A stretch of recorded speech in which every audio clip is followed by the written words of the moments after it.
Alright chai lovers, today I'm going to show you how to make an authentic masala chai.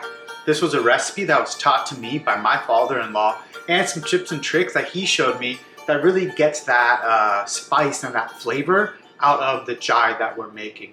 This is something that you can drink in the morning, in the afternoon for a little pick-me-up. If you want, you can make it a dirty chai and throw in a shot of espresso. Wouldn't recommend more than one, since the chai itself already has some of that darkness and bitterness from the leaves. You probably don't want to overdo it with the espresso.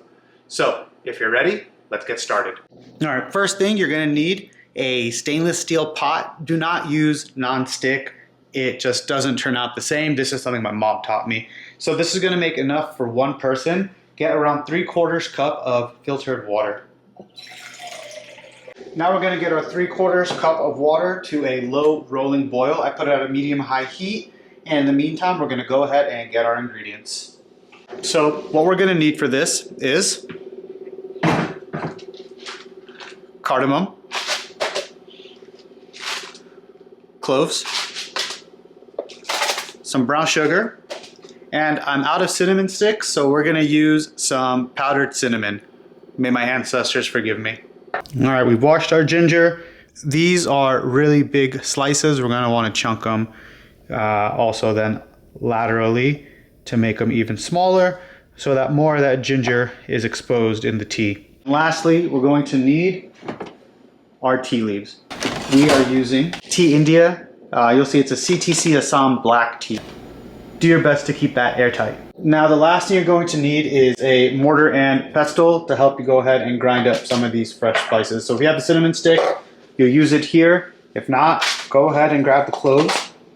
2 to 3 depending on your spice level. It's probably going to be 3 for me. And now we're going to get 2 cardamom pods. Depending on the freshness of your cardamom pods, if they're not super fresh, 3 will also suffice. You're going to go ahead and grind these, not too fine though. You're going to keep them a little bit rough. We're going to take our freshly ground spices and we're going to put them in. And we're going to go ahead and add that to the mix as well.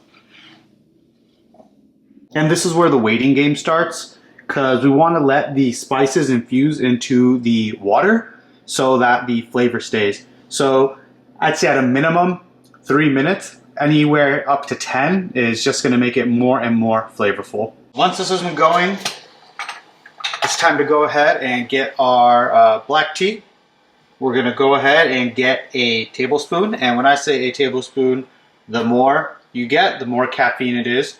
I'm going to use a pretty hefty chunk and put it in there. Going to go ahead and give it a nice little stir. Help spread it around with some of those spices. And actually here, it's not that much more time. It's around 3 to 5 minutes. You're able to extract most of that flavor and caffeine in that time. You also need whole milk. So go ahead and put in around 1/2 cup. And you're really looking for that color to change to something a little bit happier. At this point, since we're waiting, just feel free to stick your nose and smell it.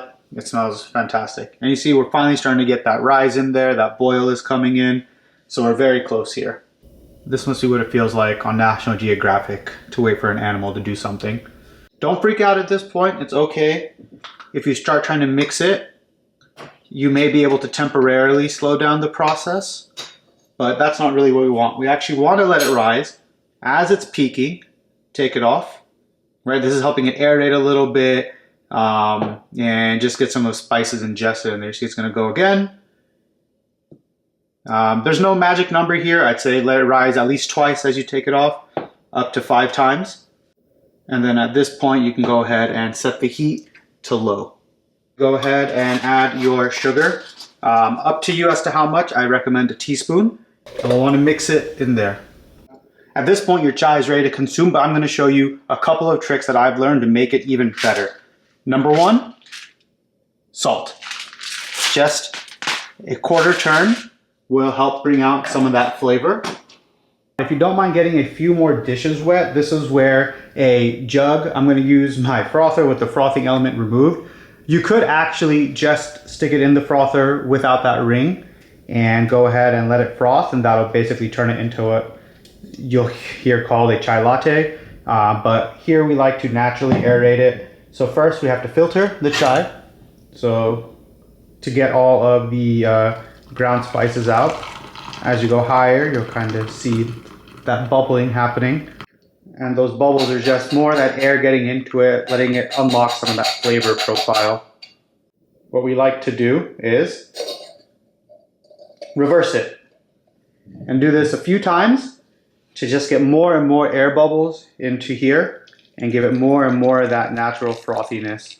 It is a skill set to be able to pour chai without dropping it everywhere. I will say it's something that I struggle with to this day, so don't feel bad. We all do it. All right, go ahead and get your favorite mug. Another tip is if you turn on the hot water, this will help warm up your cup ahead of time, and so that your chai does not get cool if you like it piping hot. Go ahead and pour in our chai.